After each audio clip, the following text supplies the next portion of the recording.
We're at the regional Zoom tonight, the regional Zoom from Veterans for Peace. I am Jim Wolgemuth, and Patrick McCann and I have been hosting these every third Tuesday for about a year or so, and so we're glad you joined us. Today we are honored to have Rory Fanning come to talk to us, and Rory is a veteran, a conscientious objector, an author, and an activist. He's been on Harvey Bennett's and my radio show at least twice. And based on our last interview with Rory, I think he might also be a Little League coach, but I'm not sure about that one.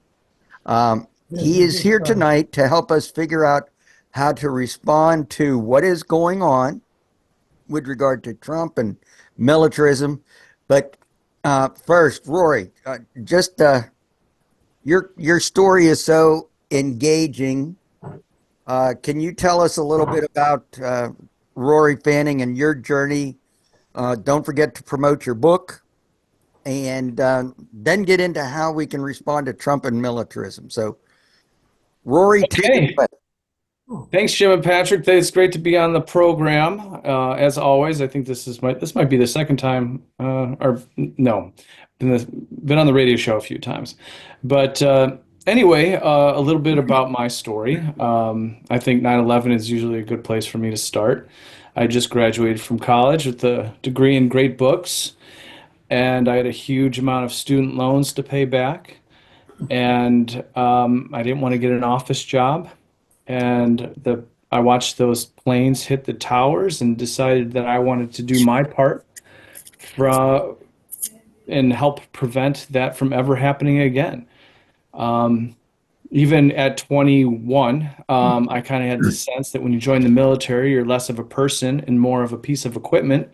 So I wanted to become the most expensive piece of equipment possible. So I decided to join the U.S. Army Rangers, which is kind of an entry-level special forces unit that kind of backs up the special forces, does things that they don't necessarily want to do, like climb tall peaks, seize airports, and the like.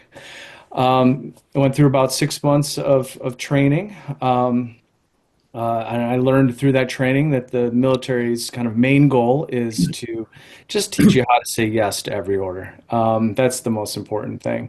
Plenty of food and sleep deprivation, but I think to that end, it was about just not ever questioning the chain of command.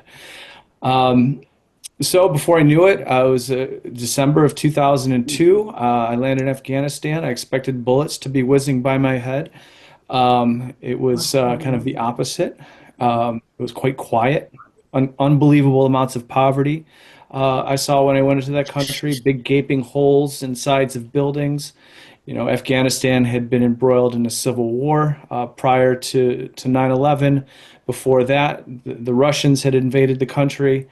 So I saw Soviet era tanks and planes kind of littering the landscape. Um, and we really didn't have a clear-cut mission when we got there. Of course, none of us knew that the Taliban had surrendered just a few months prior to us arriving in country. But after 9/11, surrender wasn't an option for anybody in Afghanistan. And so our job was essentially to draw people back into the fight. I guess they told us to go find the people that supported Osama bin Laden, and so that's what we did with no understanding of the culture. Very few people spoke the language other than one or two interpreters that were in every company. Um, and so we would just go out and look for people to harass. School buildings often, this is when there weren't a lot of forward operating bases in the country. Schools were a great place to stage military operations from. We'd go to the headmaster and tell them that we're going to use their school for military operations. They would say for how long, and then we would tell them for as long as we'd like. And we'd look for military age men to walk past us. When they didn't show us a proper level of deference, we would take maybe one guy and throw him in one room, another guy and throw him in another room. The guy sitting by himself would hear a gunshot.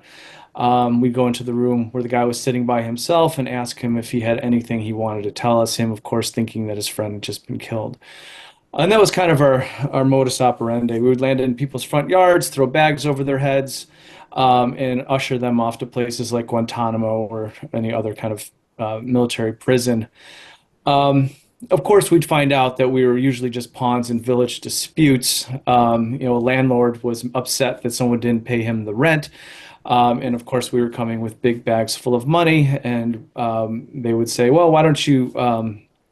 Well, I know where a member of the Taliban is, and we were like, okay, great, here's $1,000, and we'd go after the guy he said he was the member of the Taliban, and we'd throw a bag over their head and send them off. And this just didn't happen once or twice. This was the majority of our military operations, and we would have rockets land in our camp, and we would call in 500-pound bombs into general vicinities. We know that between 1980 and 2001, there were about 250 quote unquote suicide bombs slash terrorist attacks throughout the world, with only 10% aimed at the US or US interest. Between 2000 and 2015, there were 2,200 suicide bombs or terrorist quote unquote operations carried out throughout the world. I joined the military to prevent, terrorist attacks, to make the world a safer place. But by targeting so many innocent people, I think we know that at least 85 to 90% of those killed since 2001 have been innocent civilians, that we were making the world a far more dangerous place. And Professor Pape out of University of Chicago, who is a terrorism expert, put together those numbers. And you guys should all look them up if you have the bandwidth to do so. So anyway, I signed up for the military to make the world a safer place, or so I thought, maybe fight for freedom and democracy, and I learned that I was doing the opposite. So I became one of the first war resistors, probably the first war resistor. You could call it conscientious objector, but I think war resistor is a more appropriate term to leave the Ranger Battalion after 9/11. And I spent about 6 months in kind of a punishment detail role. And the only two people that kind of stood by me through that time was Pat Tillman and Kevin Tillman. I saw Pat Tillman on the cover of People magazine for the first time I'd ever seen him. Pat gave up a $3.6 million NFL contract to fight for the U.S. after 9/11. And he was the only one who kind of stood by me and was not afraid to talk to me and sit down in the chow hall during my 6 months of a punishment detail, as the military tried to figure out what to do with me, because it was fairly unprecedented for a member of the Rangers to be resisting the war. And so after 6 months, I was expecting to go to jail or be sent to the big army. I got called down to formation, and they told me that Pat Tillman had died the previous night in an enemy ambush. He died a hero. I was overwhelmed. This was one of the few people that stood by me through one of the most difficult times of my life. They had sent me back to Afghanistan, but I refused to carry a weapon. So I would sleep outside in the snow and, all of that kind of thing. And, in a combat zone, you kind of need the camaraderie of your fellow soldiers. And I really didn't have that. And again, Pat and Kevin were there for me when no one else was. And so when I heard that he was killed, I was really devastated. The military called me down the next day and said, "Pack your bags. You're leaving. No no jail, no big army to be a bullet stopper. No, none of that stuff." As because they were kind of leading me down the path of that's what was going to happen.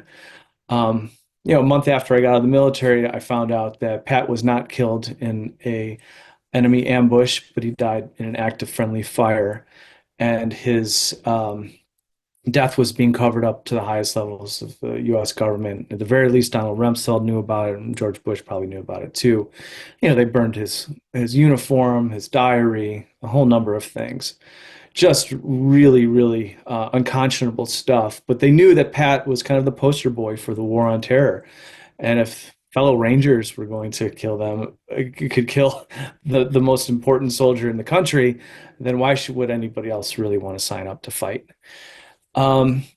So yeah, I really didn't have a way to kind of communicate all this. I came from a fairly right-wing Catholic family. I kind of sat on this for 4 or 5 years, but I really didn't feel like a full person during that time. So I didn't want to spend my whole life like that, so I had to kind of shake things up. So I decided I was going to walk from Virginia Beach, Virginia, all the way to San Diego, California, by myself to raise the 3.6 million that Pat gave up when he left the Arizona Cardinals to join the military and give that to his foundation.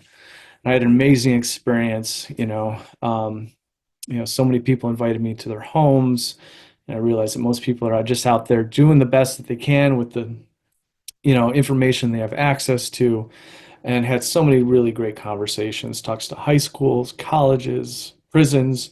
But I was kind of a feel-good story. I wasn't trying to, challenge US power structures.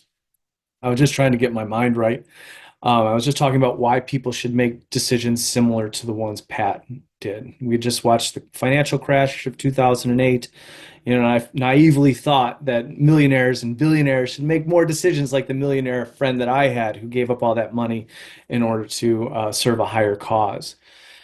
But, I finished the walk and still kind of felt like I was half of a person because I was still too scared to share my entire story.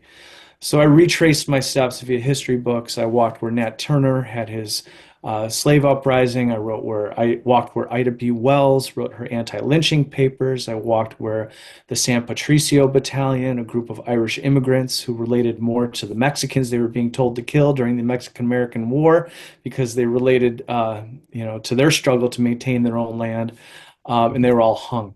Um, I walked toward Dolores Huerta, organized farm workers, and these were conscientious objectors of a different sort. And if they could do what they did, I could certainly find the courage to talk about my story.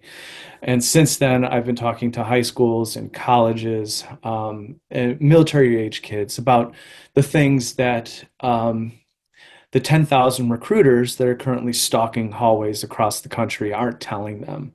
I'm talking about the other side of this. And I don't go in there wagging my fingers telling high school age students that they shouldn't join the military, because when I was that age and people started wagging their finger at me, I usually did the opposite of the older person. But I do want kids to have make an informed decision. I know plenty of people that can't leave their basement because they killed for a cause that they didn't understand. I think asking someone to kill and die for a cause, you should at very least keep them completely informed as much as they can about who they're actually killing for. And, more often than not, or always, usually in the case of the US empire, is that we're going to kill so we can control other countries' natural resources and maintain spheres of influences in regions that we have no good business in. And kids need to hear the full story before they do this. And if they do decide to join the military, they need to come in with critical thinking skills. They can always say no, and I also tell them that it's much easier to resist in groups as opposed to by yourself. There are plenty of examples. Andy Stapp, up against the brass, is a good example of a Vietnam soldier who tried to unionize during the Vietnam War. And there were about 25,000 war resistors or conscientious objectors between 2000 and 2015, the last time I saw the stat.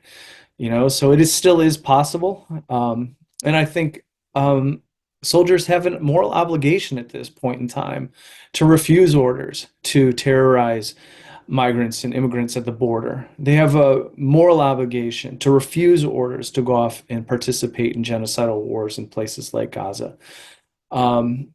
And I think it's important that we as veterans, and veterans or people who sympathize with groups like Veterans for Peace, are doing their small part to communicate these things that the military, with its $1 billion a year advertising budget and all of the movies and the commercials and the pats on the back at concerts and baseball games, are not being told. And I think every one of us here, and we shouldn't have to bear the entire burden of this corrupt oligarchical system that is making horrible decisions. trying to redirect all the blame of, for the country, onto, for the, a historical economic divide, horrible foreign policy decisions, and place it on the people with no political power, no money, no military power, and that's the most marginalized among us. And so, yeah, I'd be interested to hear, what you all have to think about getting into schools still. I know some people feel like it's somewhat of a lost cause because you're climbing uphill, and we're dealing with the entire full force of the U.S. military and all its resources and all the propaganda that streams over the TVs and whatnot. But I do think it's something, since Trump has been elected, it's like you want to just fix something. And it's, they're throwing all these horrible things at us nonstop, and it's really, really easy to be demoralized. But I find, like, just making your bed in the morning, these small victories, and I think you can apply that to activism. Just doing those small things, will start building on itself. Getting out, talking to people face to face, having these conversations, showing the migrant community, immigrant communities that you're standing with them, showing the marginalized. Chicago, it's the most JROTC number of students in any school district in the country because the U.S. military is preying on kids with the least amount of options after graduation.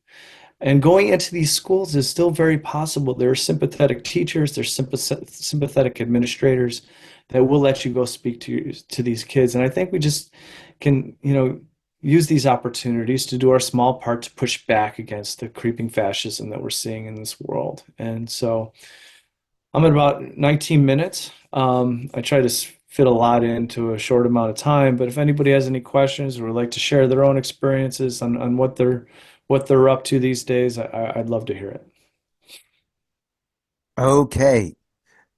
Thanks, Rory. That's, your story is just incredible. Oh, what is the name of your book? My book is Worth Fighting For.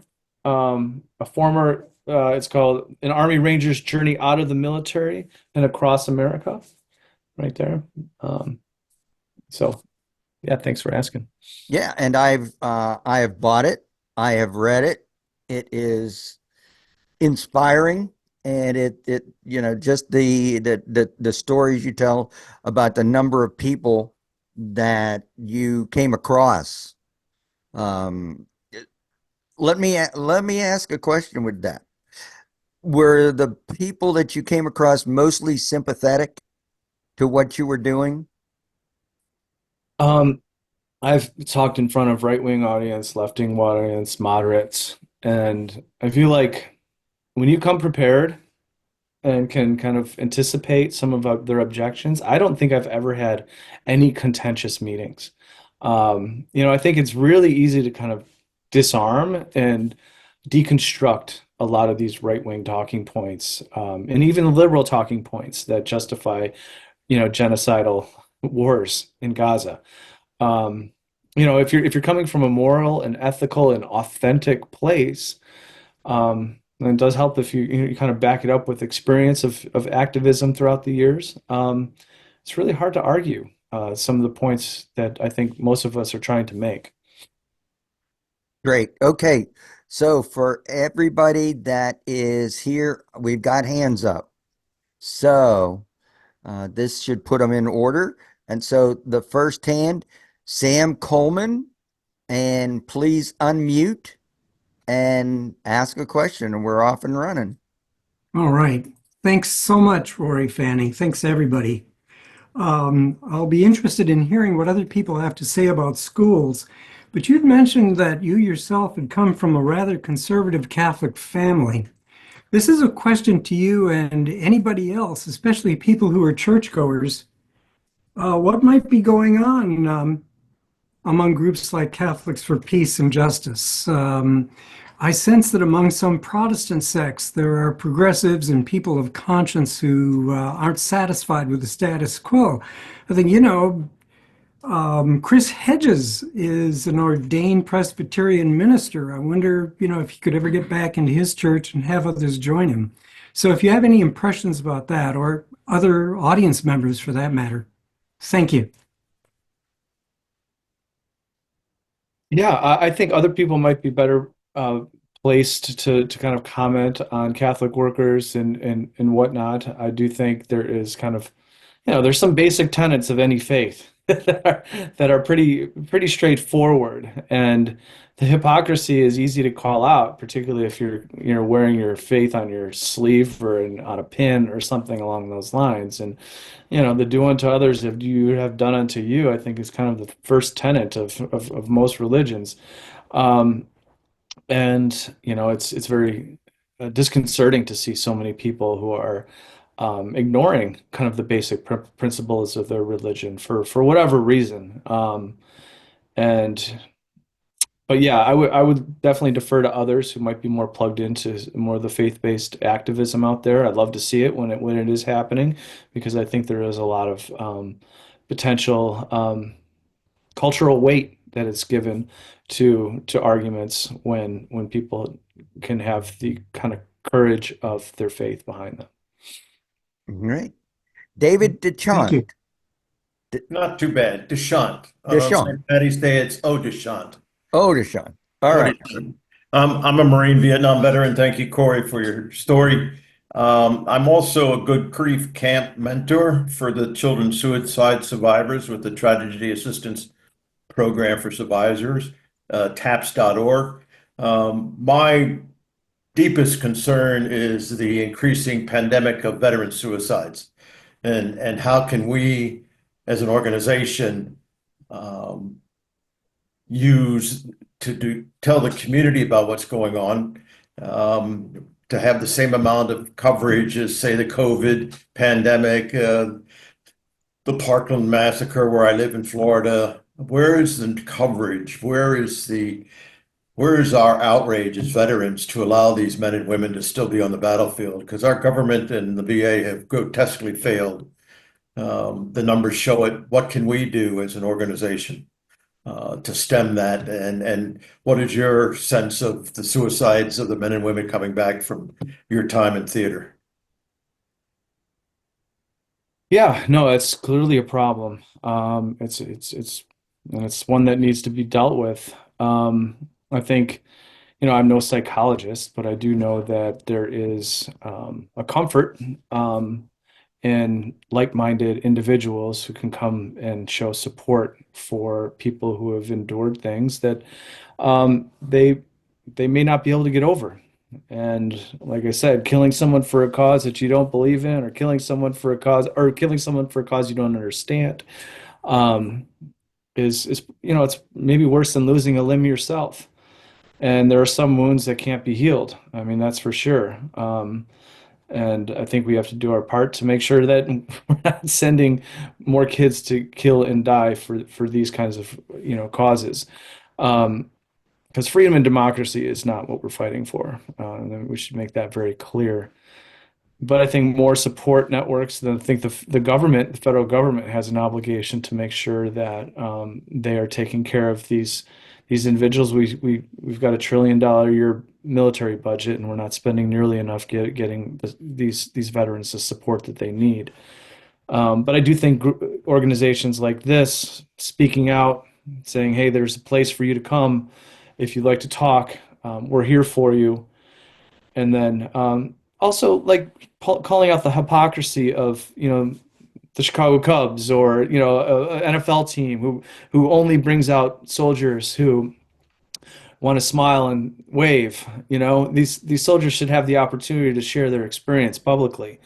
And unfortunately, the powers that be only want to hear about what the military has done that is good, and they don't want to hear about the bad stuff. And I feel like if you bring a soldier out into a concert, they should have 15 minutes to sit there and tell the entire venue exactly what real war is like. And we should also call out the cheerleaders for war that more often than not haven't left a desk, but they want to say that they gotten up behind a desk in a combat situation, because the people who actually have experienced combat are the ones to oftentimes be the most vocal against it. And I think those kind of spaces need to be had more. And yes, of course, the best way to stop veteran suicide is to stop the wars before they start. For sure. And before we go on to Pedro, I just want to let everybody know that if you want a copy, I am recording this, and if you want a copy, just make sure your email address is in the chat. And there's also been a lot of good comments. I will also share the chat with everybody that puts their email in the chat. I will be sending that out over the next couple of days. So with that, Pedro Cruz, unmute and have at Yeah, it. I just wanted to make a note of well, first of all, I'm a veteran of Vietnam. I spent a year there as an English language instructor in Nha Trang, which is, I think, about 20 minutes south of Cam Bay. But I wanted to caution everyone that there is another book with exactly the same title as yours, as Gary's. I'm just going to bring it up here for a second. There's another book with the same title as Rory's.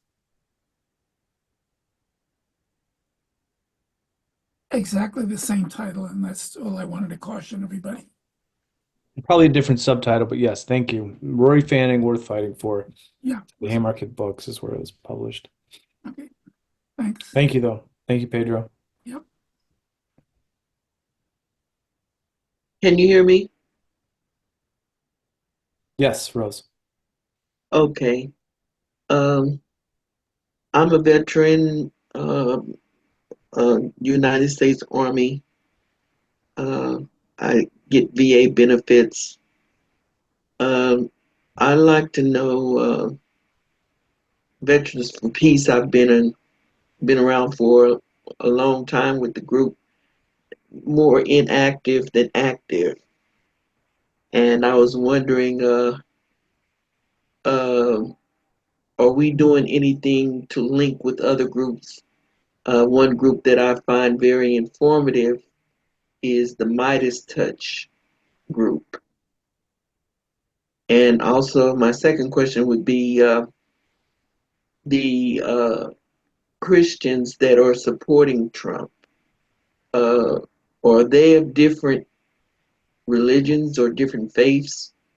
Or is that just one particular, I don't know who those Christians are that they say they are, that are supporting the Trump administration? So that's two questions. Well, Rory, first of all, if I can help Rose out real quick. If you go to the webpage, veteransforpeace.org, it's got a long, long list of all the groups and all the work and all the projects that we're doing right there. And you might find something that's very interesting that you can link into. Well, the Midas Touch network, they're doing a great work on reporting Yes. all the activities of this administration. And they've been doing it for quite a while. And as far as I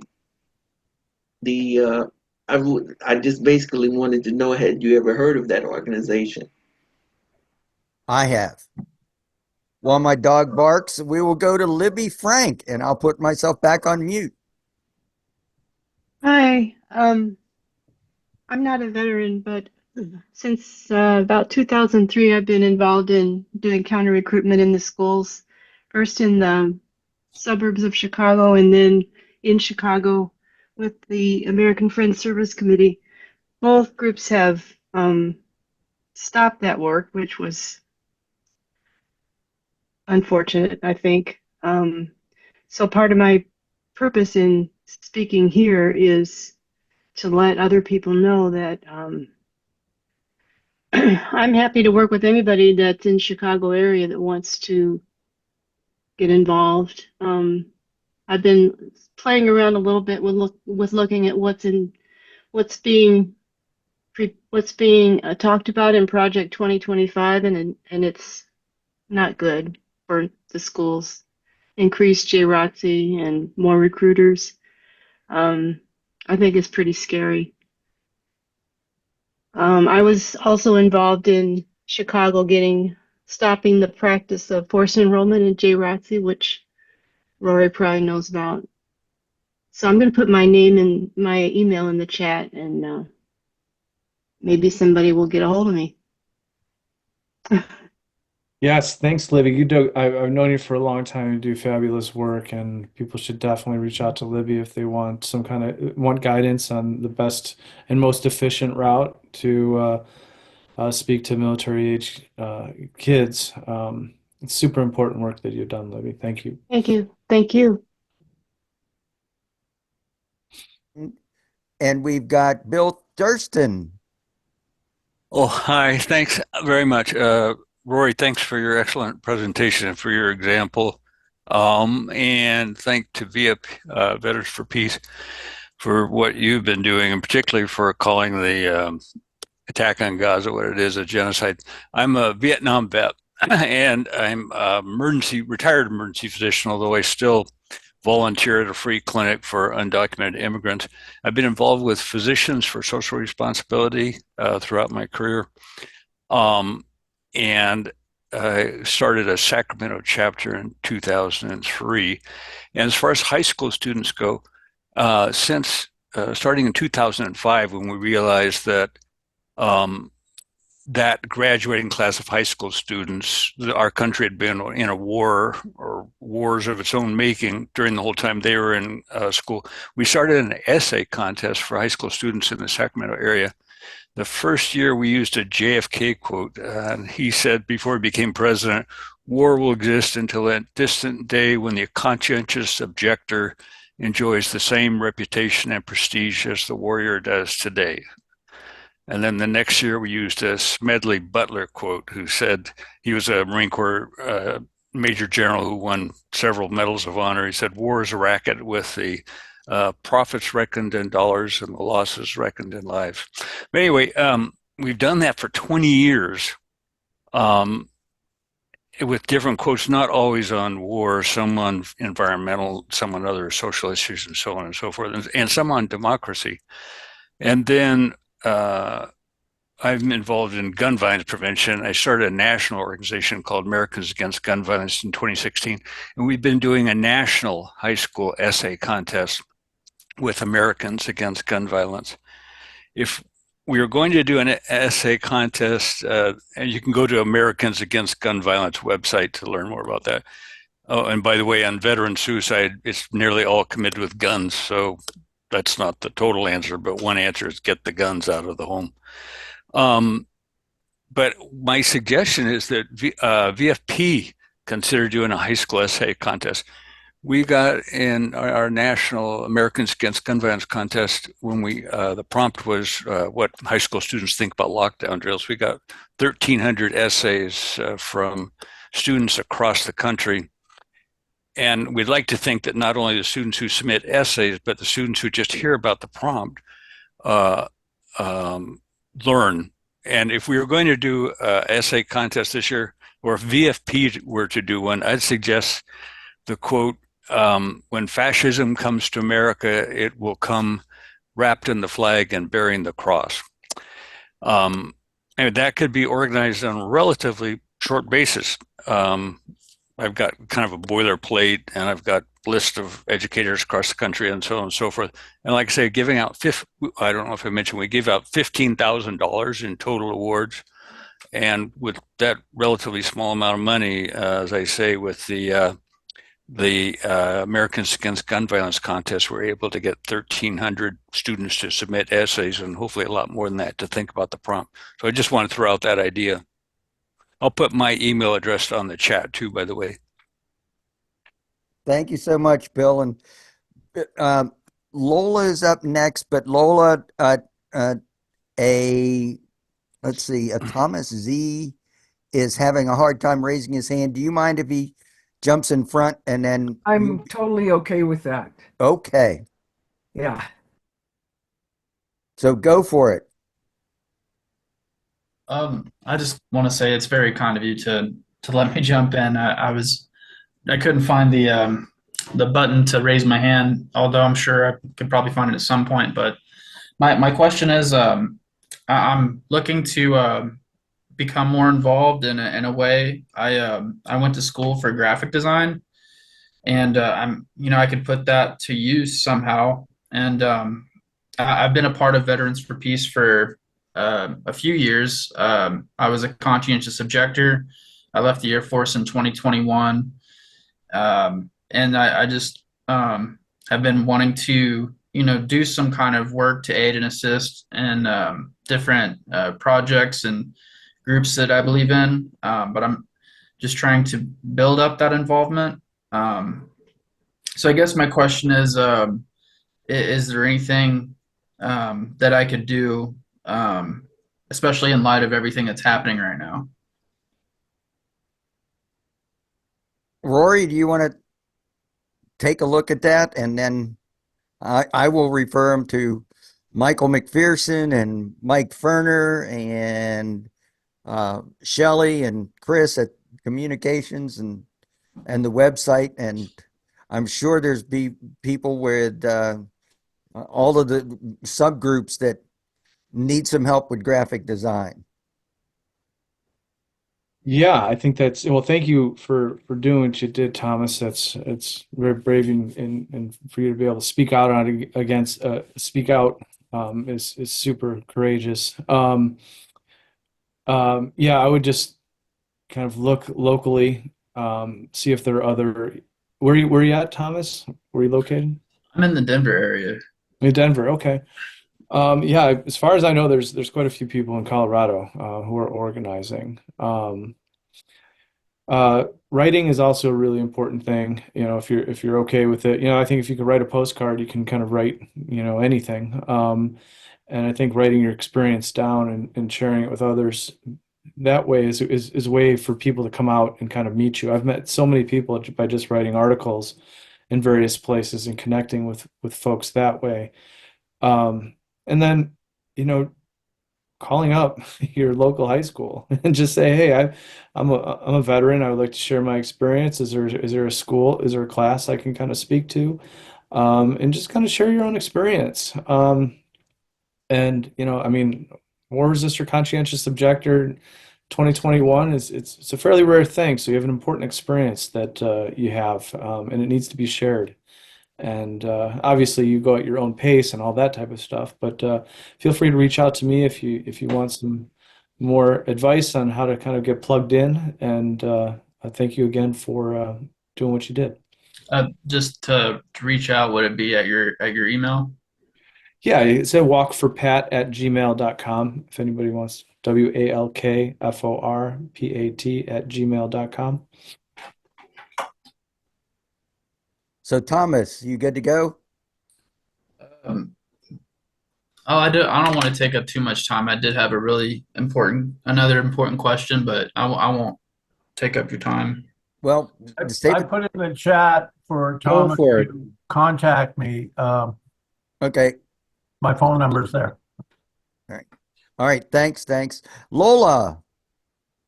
Hi everyone. I'm Lola Moonfrog. I'm an associate member of the Joan Duffy chapter in Santa Fe, New Mexico. I'm a little blown out. And Bill, I love your idea of the essay writing contest. I think that would be excellent. I'm ready to go into schools and support people who've been in combat to speak and also to speak what I can. I was definitely mentored in nonviolence by Wally Nelson and Juanita Nelson, who, the Wally Nelson chapter in Springfield carries Wally's name. And Rory and also Thomas, who just spoke, I just want to thank you for being conscientious objectors. It's an incredibly lonely journey, and it takes enormous courage in knowing who you are. I get it. And Rory, I just want to thank you for bringing up about veteran suicide. I think the trauma piece is really important. I do work in helping people resolve trauma. I've been a little bit sideswiped by COVID and not, back on board completely yet. But I also want to thank you for bringing up the money piece, the natural resources piece, because I see that in every war that's been fought, including World War II. And that Trump has, mandated that Ukraine should hand over, what, a third or a fifth or half of its rare earth minerals. That's exactly speaks to that whole thing that, the people who profit are the people who profit. They're not the people who go out and fight. Exactly. Anyway, thank you. Thanks for all your work, Lola. Appreciate it. Yep. Thank you, Lola. Okay. Yeah, We're and thank you all. I want to thank everybody who's here. I am very grateful for all of you. Your courage and your eloquence and how you have come to know what you know and can pass that on to somebody like me is very precious. Thank you.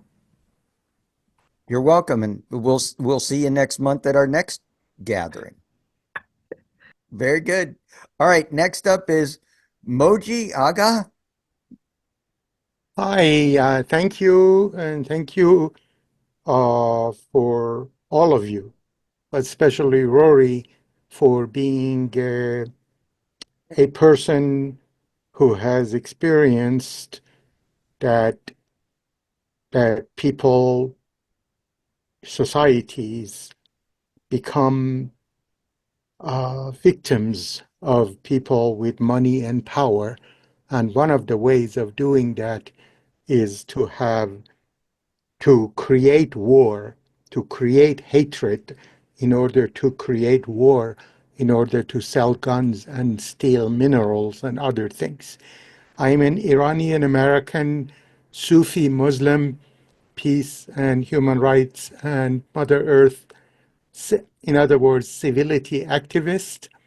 And one of the projects that I have recently started as a function or as a way to uh, you know to translate Iranian nonviolence into action is called Peace-Seeking Iranian Veterans, and we have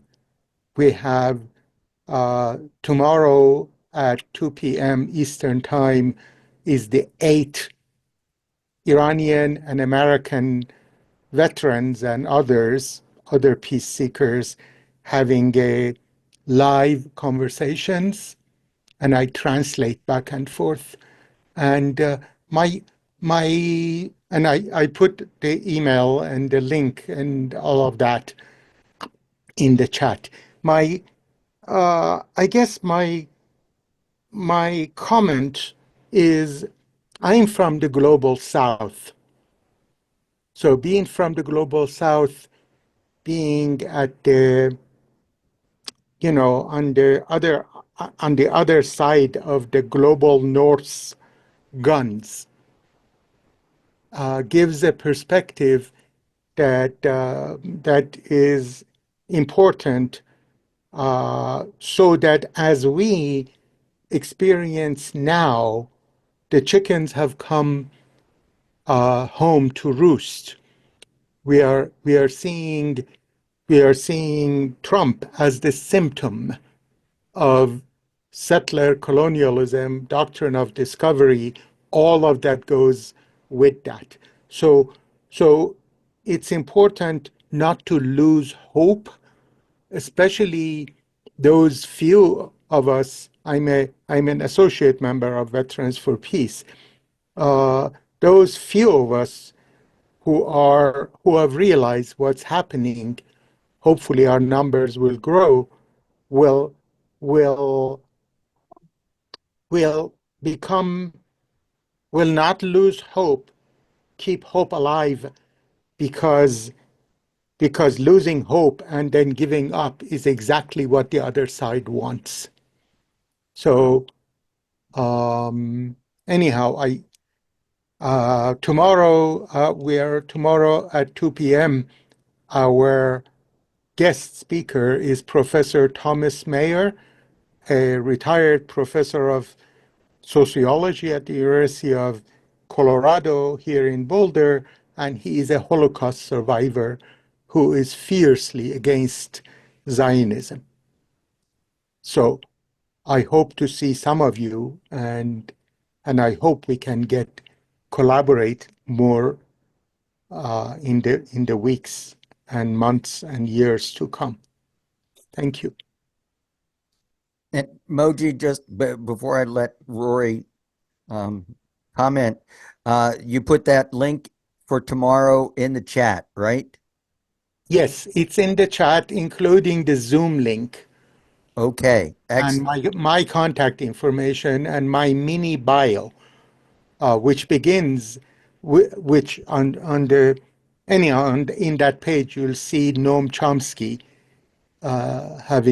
endorsing what I've been doing, including this one. All right, very good. Rory? I just think you're doing great work, Moji. Keep it up. Thank you for all you're doing. Really appreciate the direction you're taking people in. Sounds fantastic.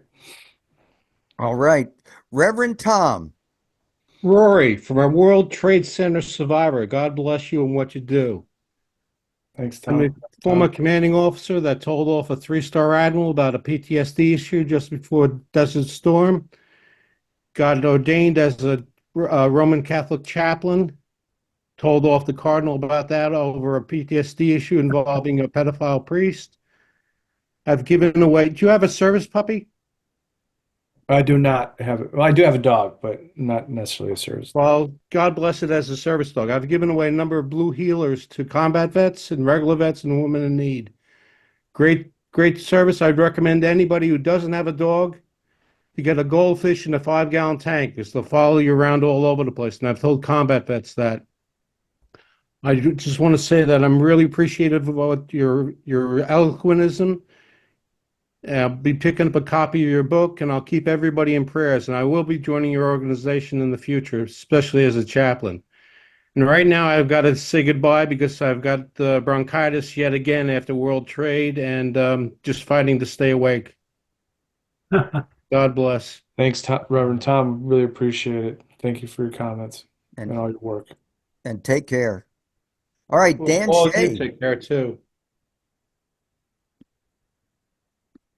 Yeah, this is Dan Shea with I'm with Veterans for Peace Portland chapter here in Portland, Oregon, and I was a Vietnam U.S. Marine, unfortunately.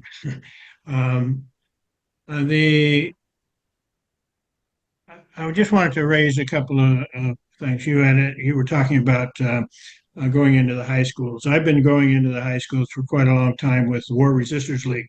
We have a War Resistors League here that would actually contact the teachers and then call up somebody from Veterans for Peace, I and other colleagues. So we'd have like a veterans panel that we would go in and speak to the various classrooms. And usually John Crusoe with War Resistors League would actually, the teacher would get us like 3 classes in a day. You know, they usually hold it, and we do it for 2 days in a row. So we spoke to a number of different students. One thing that always impressed me was the questions that students asked.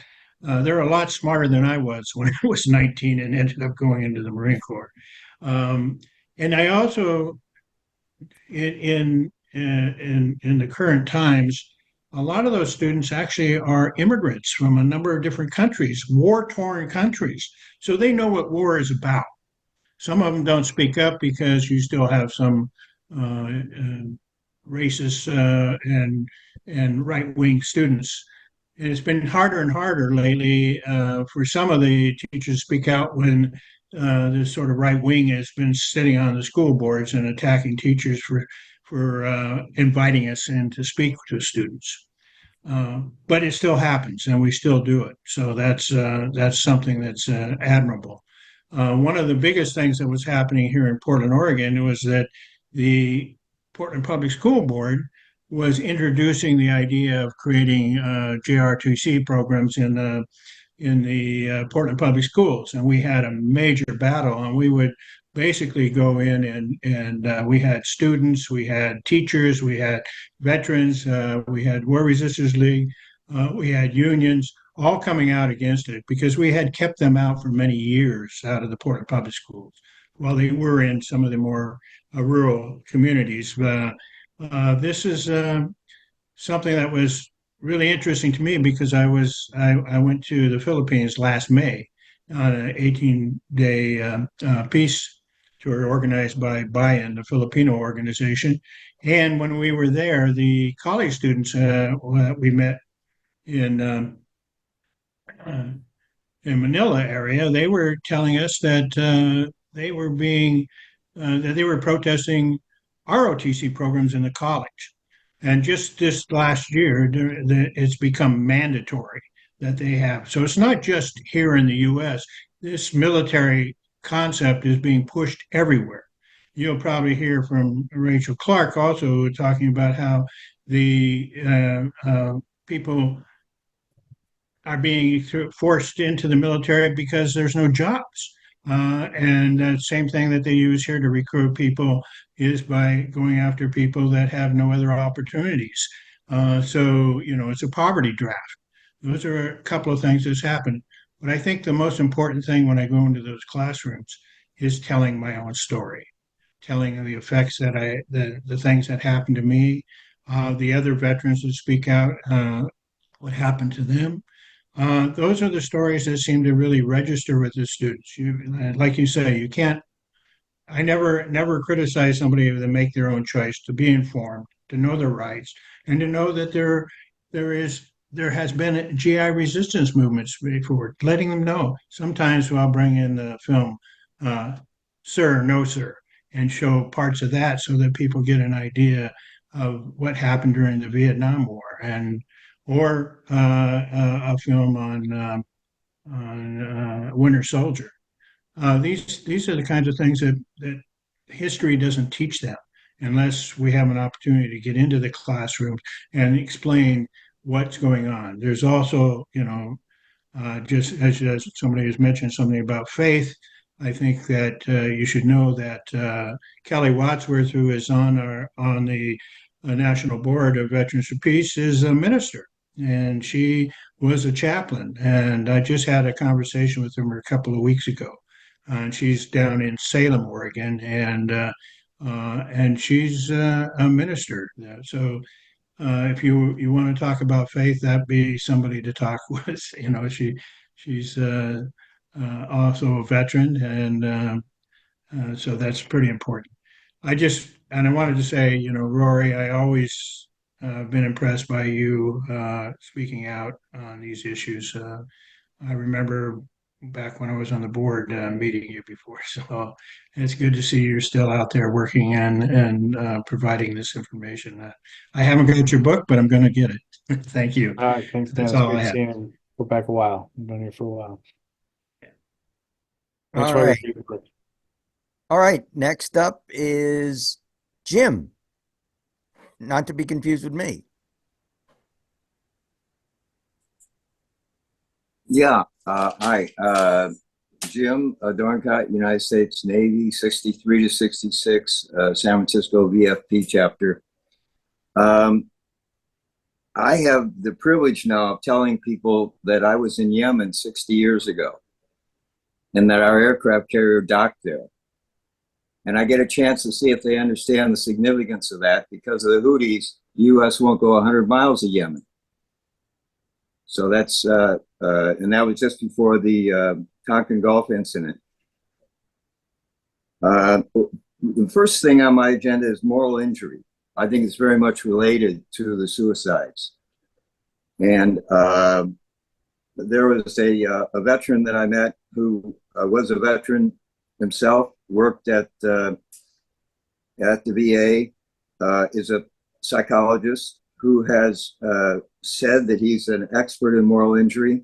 He's a friend of Daniel Ellsberg, the late Daniel Ellsberg. And he's offered to do a webcast on moral injury. And I would be interested if any other, I know we once had a working group on this, but it's not active at the moment.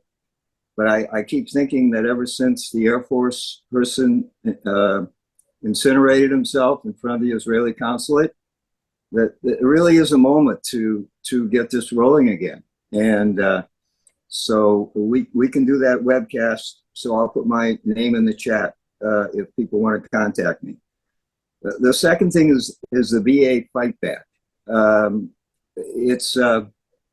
It's going to be so extensive, the damage this time compared to the first round with Trump, that some people are suggesting maybe veterans could team up with the civilian component of the people who are going to be hurt in the same way and get some cross support, which might help bring some of the veterans out. I'm surprised more veterans haven't come out because I see alarming plans for the VA. And I don't know whether there's anything within Veterans for Peace that moves along these lines as a working group, but maybe just something ad hoc should form. Because I think once people see veterans in the street protesting for their rights, it's going to help build the whole movement. It's going to be very helpful to both sides.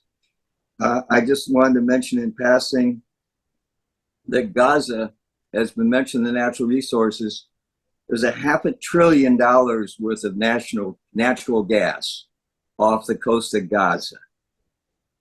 That belongs to the Palestinians. Biden and Netanyahu want to steal it, just to acknowledge the comments about resources. Thank you. Jim, you're muted. All right, there we go. Thanks, Jim. That was that's a lot of good ideas. What do you think, Rory? I think and as far as a webcast, I will reach out. Rory's familiar. Some of you familiar that Harvey Bennett and I do a weekly show. And as far as moral injury, we had a year or so ago, we had Dr. Kelly Denton Borhog, who has written a wonderful book. And Then Your Soul Is Gone. That, really dug deep. It really helped me. And so, but Jim, I'll reach out to you and see if we can do something there with regard to a webcast. So, Rory, what do you think? Oh yeah, I mean, the more you're sharing information, the better. As long as you're also getting out in the streets and disrupting as well in person. Great stuff. Yep. We've got a crew of really good activists here. So, Edward G. White.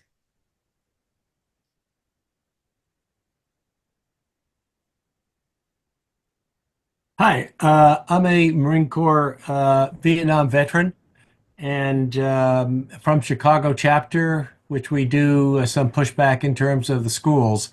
What I come across often is what do you tell, and I need Rory to give me specifics, what do you tell poor parents who say the only way my son or daughter can get a push up in life is to go into the military, get their educational benefits, and go to college? Yeah, that's a complicated question. And I do think, some people feel like that is their only route, and they may be true. It's not necessarily for me to say that they're wrong there. Would say that, you end up, it's wrong that you have to go that route, potentially killing somebody in order to get a degree. And I don't know what the education is worth if you have a moral injury that you have to carry your entire life because of your education. So, I mean, it's weighing those two things, but there's also bureaucratic roles in the military. If you feel like you absolutely have to and you can't envision any other way out, out of your environment, okay. But I do think there needs to have every single option and opportunity explored before, you go off to participate in U.S. imperialism and kill so rich people can become richer, and potentially die yourself. So there's huge risks involved there. It's unconscionable that people are boxed into a corner where they feel like the only way they can get education or healthcare or have a sense of upward mobility is by joining the military. But that is the reality. I just think you just have to make sure everything is laid out on the table, and make sure people know that what all their options are, and they make the most informed decision possible. We in Chicago have been pushing the idea, or maybe it's just me, of going to Starbucks instead of going into the military because they pay your educational benefits for college.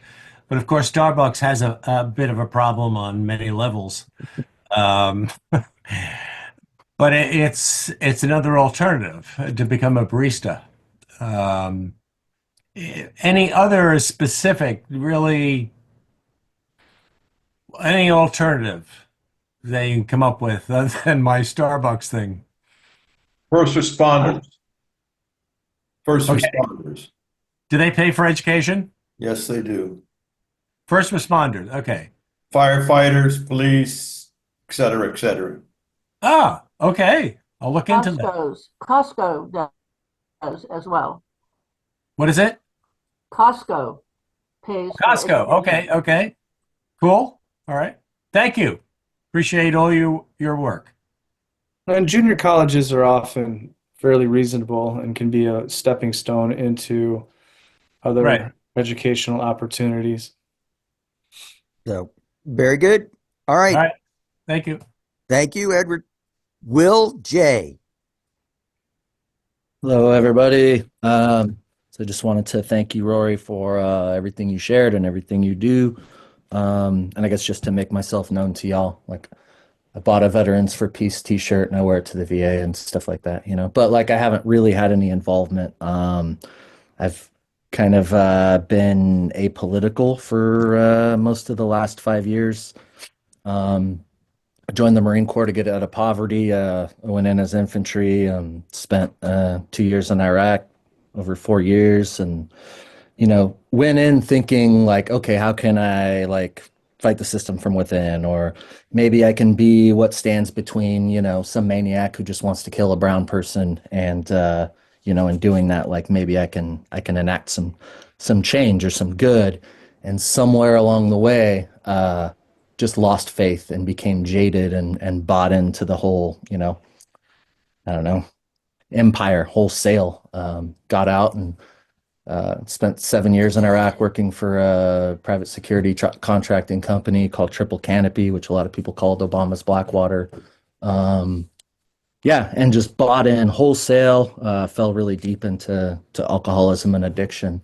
But 5 years ago, got clean and sober and realized like, what the hell have I been doing with my life? Like I'm a hippie idealist. Like what have I been doing? I'd gotten so far away from who I feel I am truly and spiritually. And so I guess, I lived a 12-step way of life, and a lot of that has kind of kept me away from politics. But I feel like there is one thing, and that's that I can contribute towards, and that's peace advocacy. It's something I talk with my sponsor and my therapist about. I feel like this is the thing that I have the capacity to do.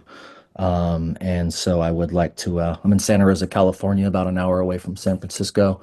I would like to become more involved, or at least continue to attend these meetings, kind of just do the next right thing. Little by little. So thank you for everybody in service to this meeting, and thank you to everybody that's here, and especially thank you to you, Rory, for sharing what you shared and doing what you did. Well, thanks for sharing your story, Will, and your journey. Super impressive, and particularly how honest you are about the whole thing. And yeah, I find being in groups like this, speaking in front of high schools about your experience, or in larger group setting, is very healing. Even attending a protest, I mean, I consider that the way of the peaceful warrior is going to a protest, particularly when it's condemning genocide and condemning war. But thank you, Will. And I'm sure there's plenty of people that would love to kind of link up with you and kind of work with you on your journey as well. Very good. And so make sure you've got your email in the chat. Email in the chat. All right, Rachel, you're up. Thank you. Hi, everyone. My name is Rachel Clark. Hi, Rory. Hey, Rachel, how are you? Thank you. I just wanted to tell you that I deeply appreciate your participation to the very first Peace Speaking Tour in Japan, first and the second one 2 years in a row. And I'm sorry that I squeezed in too many events. The first year was horrible, wasn't it? You and Mike Haynes did amazing job, doing the 27 events in 13 days. That was crazy, wasn't it? I'm so sorry.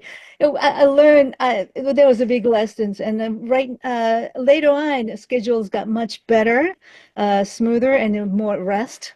And thanks to you guys, left us such a great base and event. I think people in Japan now know what Veterans for Peace is as an organization and group of peacemakers. And this particular year, we're going to do reverse. Before we sent, I traveled together with the veterans across Japan and Okinawa. This year, we're going to invite people from Japan to our national convention. So they're going to share what's going on surrounding U.S. military bases in Japan. And recently, I found unbelievable numbers. Okay. As many of you know, that there are 800 U.S. military bases outside of the United States, of which about 120 are in Japan. Okay. On top of that, they have 237 Japan Self-Defense Forces bases and garrisons. And there was a 2+2 conference last year in July. Since then, altogether, both U.S. military bases and the Japanese bases together, 357 military facilities are under U.S. command. Think about it. Japan is about the same size of the state of California. State of California has only 32 bases, whereas Japan has 357 military facilities. Many of them still believe that they are protected by the United States. So we have to break that myth as much as possible. So I would like to have a request to you, Rory. Give me 2 minutes, whenever you have. I would like to have a Zoom videotaping session with you, and I want you to give a message to people of Japan, especially young people who are also thinking of getting into self-defense forces for the sake of getting a higher education. Otherwise, they don't have a way to do because of the poverty. Really, I can't believe my native country has a people who are dying with the starvation. Can you believe it? The things are getting much worse. And those military facilities, by the way, are based on 4 tectonic plates.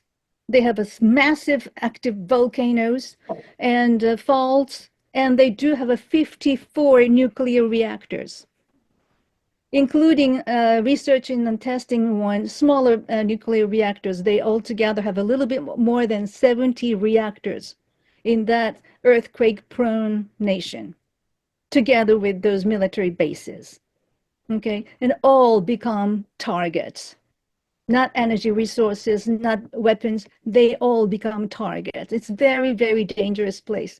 And I need to make a raise awareness, business going on. So I do need your help, Rory. Thank you. Thanks, Rachel. It's great to see you on the call. It was my trips to Japan. I wouldn't change one thing about it. It was one of the best experiences of my life.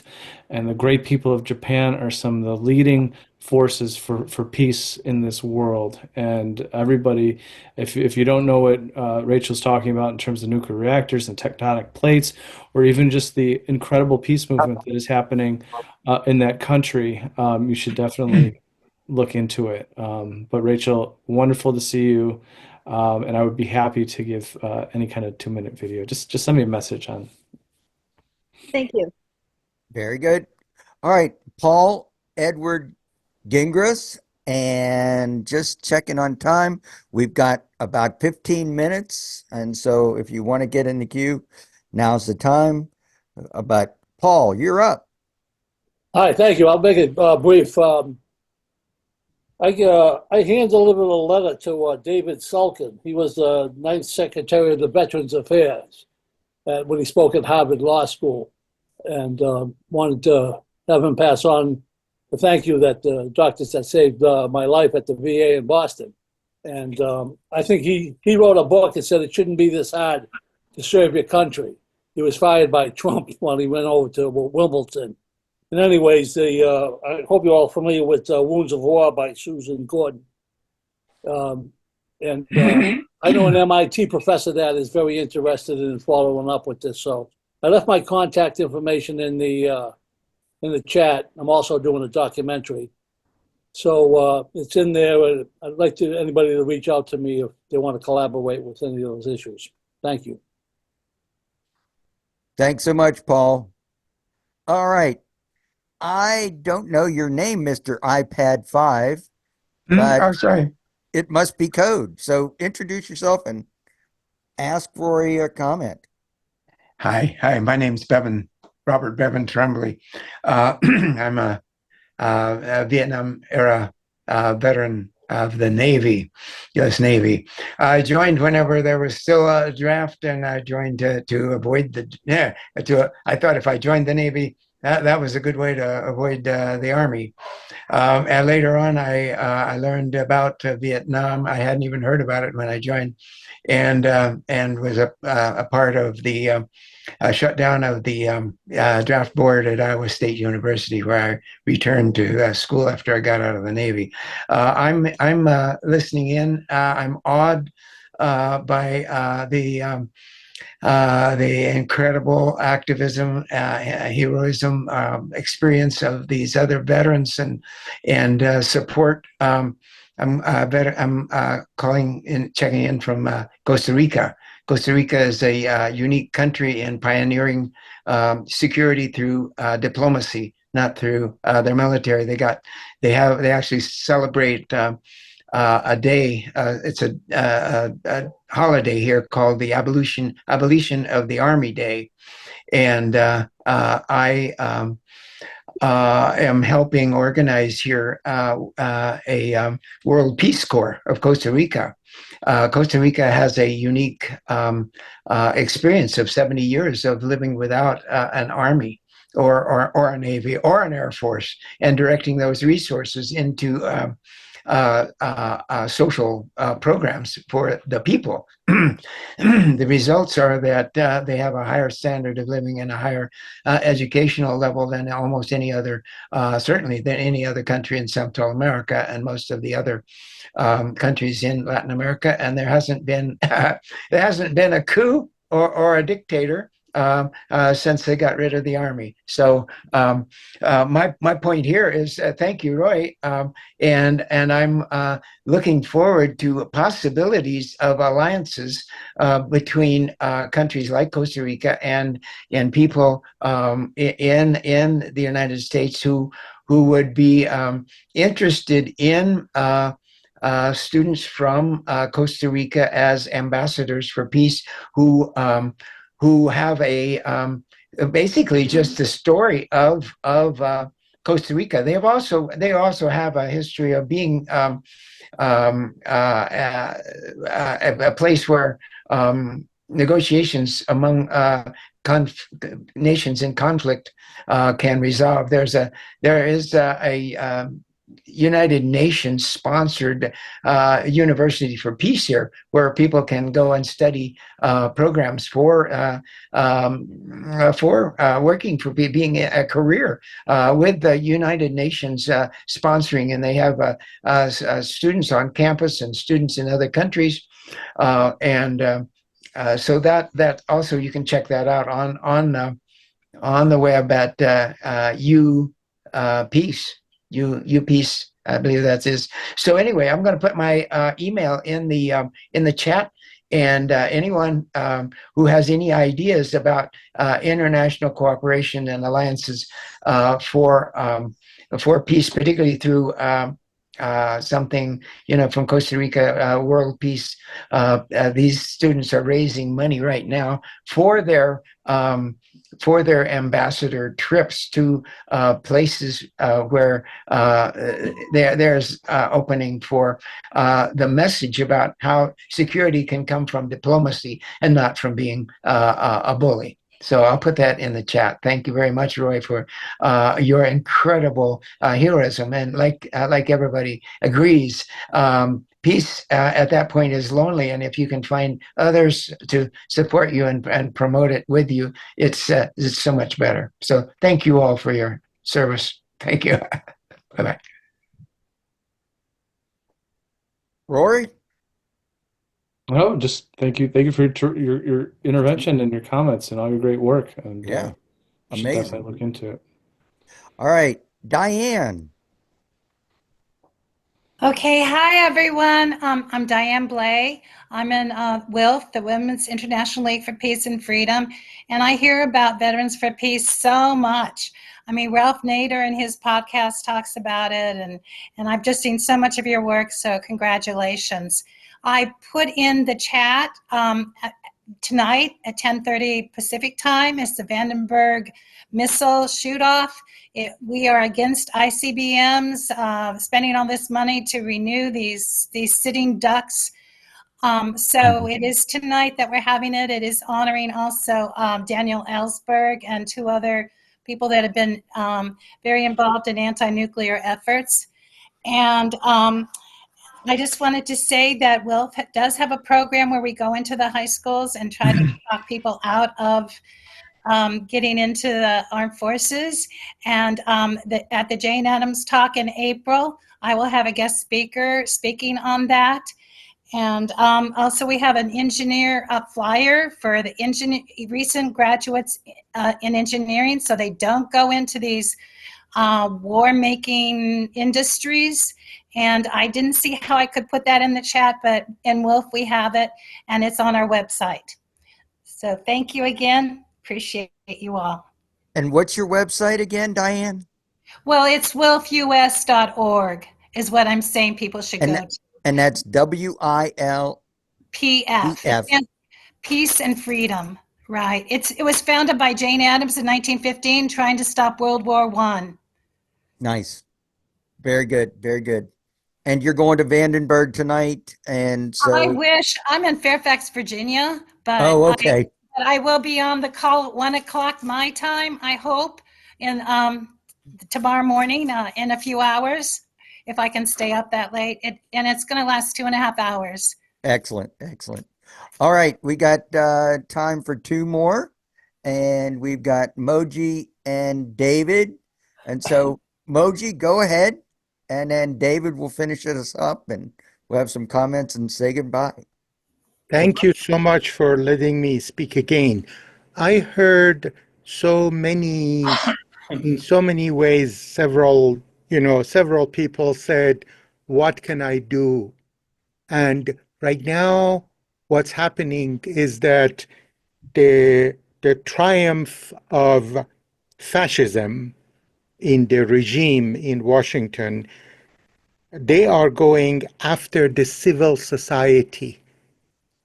And so for those of us who are interested in doing something but don't want to necessarily be a part of Veterans for Peace or peace-oriented action, any civil society group, environment, social justice, human rights, democracy, whatever the civil society group in your area. Join them. There is a project that also is included in my mini bio. It's called Chambers of Compassion, and Chambers of Compassion is to create an equivalent alternative to Chambers of Commerce. In the Chambers of Commerce, corporations systemically collaborate across industry.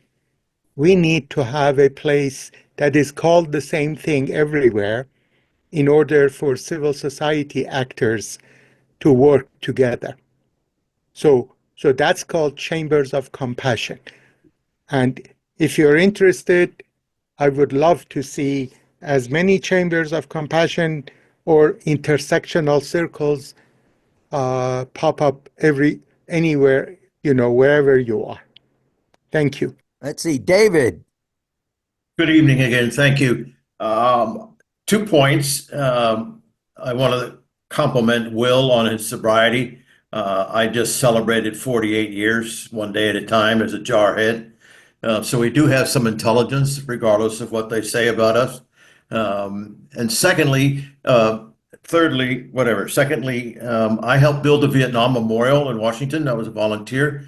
The younger generation warriors, build your memorial. We'll teach you how to do it.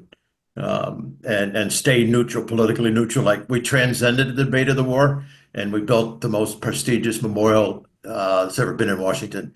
Also, I'm a professional clown. I went to clown school after Vietnam, so put as much laughter and joy as you can into our lives. And that makes the boogeyman go away. The fascists hate clowns. Peace. Semper Fidelis. Well, thanks. Rory, how about your comments, some last comments, and we'll have a little bit of logistics, and then we'll say goodnight. And this has been perfect. Yeah, thank you everybody for all your fantastic work and your comments and your interventions and showing up tonight. And it's very inspiring to see this many people turn out for a great little discussion. And yeah, I think I've said everything that I need to say. I do think there's this tendency to want to change the world immediately, and the world needs to be changed immediately. But I think it's important to recognize what our capacities are, and do the small things and continue to do the small things and get out and meet people. And I think we can, through a bunch of small things, do something big. And so thanks again for having me, Jim and Patrick. I really appreciate it.